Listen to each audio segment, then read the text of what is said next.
வணக்கம் கண்ணுகளா, நீங்கள் எப்படி இருக்கீங்க? நான் ரொம்ப நல்லா இருக்கேன். இன்றைக்கி வந்து சிக்கன் செய்யலாங்கண்ணே. அது வந்து கருவேப்பிலை சிக்கன் செய்யலாம். எப்படி செய்யறதுன்னு பார்க்கலாம் வாங்க, வீடியோக்குள்ளே போகலாம். 5 பூண்டு எடுத்திருக்கேன், 6 பூண்டு எடுத்திருக்கேன், அதை போட்டுக்கலாம். பச்சை மிளகாய் வந்து ஒரு 3 எடுத்திருக்கேன். சின்ன வெங்காயம் போட்டாச்சு. அடுத்தது சீரகம் வந்து 1 ஸ்பூன் எடுத்திருக்கேன். அடுத்தது மிளகு வந்து 1 ஸ்பூன் எடுத்திருக்கேன். அடுத்தது சோம்பு. எல்லாத்தையும் குறைக்கரணும் அரைச்சிட்டு வந்தாலாம். சிக்கன் 3/4 கிலோ எடுத்திருக்கேன். அது கூட ஒரு 1.5 ஸ்பூன் வந்து வரமிளகாய் தூள் எடுத்திருக்கேன். அது கூட 1 ஸ்பூன் உப்பு. அது கூட அரைச்சி வச்சிருக்கோம்ல, குறைன்னு அரைச்சிருக்கேன், அதையும் இவ்வளோ போட்டுக்கலாம்.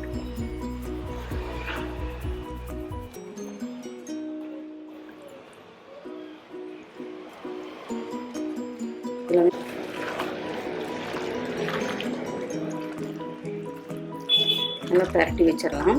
இது கூட கருவேப்பிலையை அரைச்சி போட்டுடலாம். பாருங்க, அது கூட கருவேப்பிலையை நம்ம அரைச்சி சேர்த்திக்கலாம். கருவேப்பிலை வந்து கொஞ்சம் நிறைய சேர்த்திக்கலாம். இப்படி அரைச்சிட்டு வந்துடலாம்.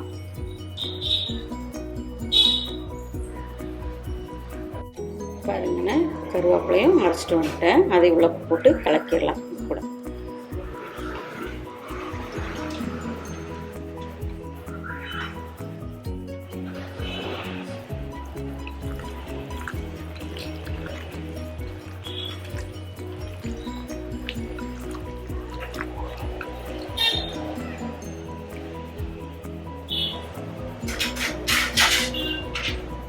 நல்லா மூடி போட்டு மூடி வச்சிடலாம். வச்சு நல்லெண்ணெய் ஒரு 1.5 ஸ்பூன் ஊற்றிருக்கேன். ஒரு கிராம்பு, சின்ன 2 பட்டை போட்டுக்கலாம். எண்ணெய் காஞ்சிருச்சு.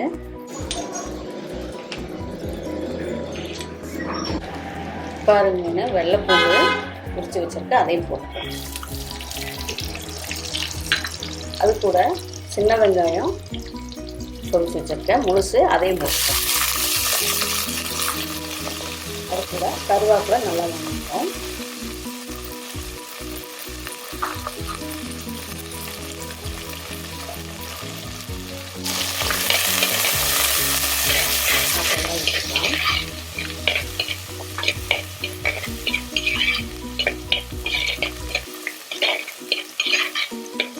நல்லா வெங்காயம் வாங்கிட்டோம். பாருங்க, அது கூட 2 தக்காளி அரிஞ்சு வச்சிருக்கேன், அதையும் போட்டுக்கலாம்.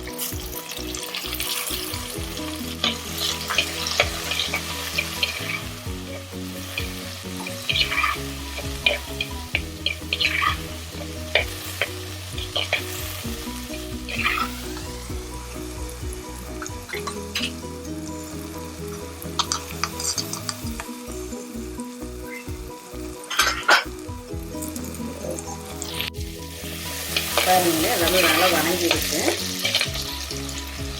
இப்போ நம்ம சிக்கன்ல எல்லாம் பிரட்டி வைக்கணும்ல, அதை போட்டுக்கலாம்.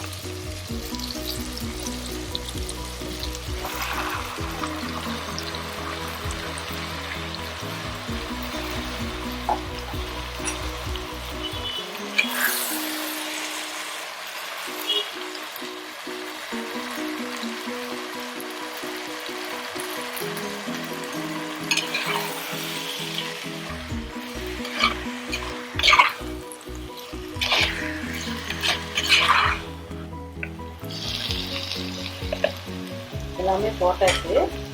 கொஞ்சம் மூடி போட்டு கொஞ்சம் நேரம் எடுத்துக்கலாம். நல்லா சூப்பராக ரெடி ஆயிடுச்சு.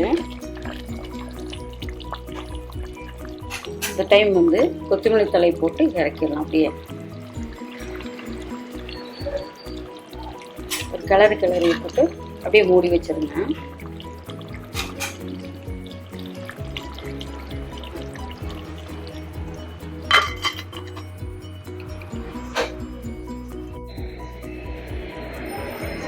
பாருங்க, கருவேப்பிலை சிக்கன் ரெடி ஆயிடுச்சு. இது சப்பாத்தி, தோசை எல்லாத்துக்குமே நல்லா இருக்குங்கண்ணே. நீங்களும் வீட்டில் ட்ரை பண்ணி பாருங்கள். லைக் பண்ணுங்கள், ஷேர் பண்ணுங்கள், கமெண்ட் பண்ணுங்கள், சப்ஸ்கிரைப் பண்ணுங்கப்பா. பாய்.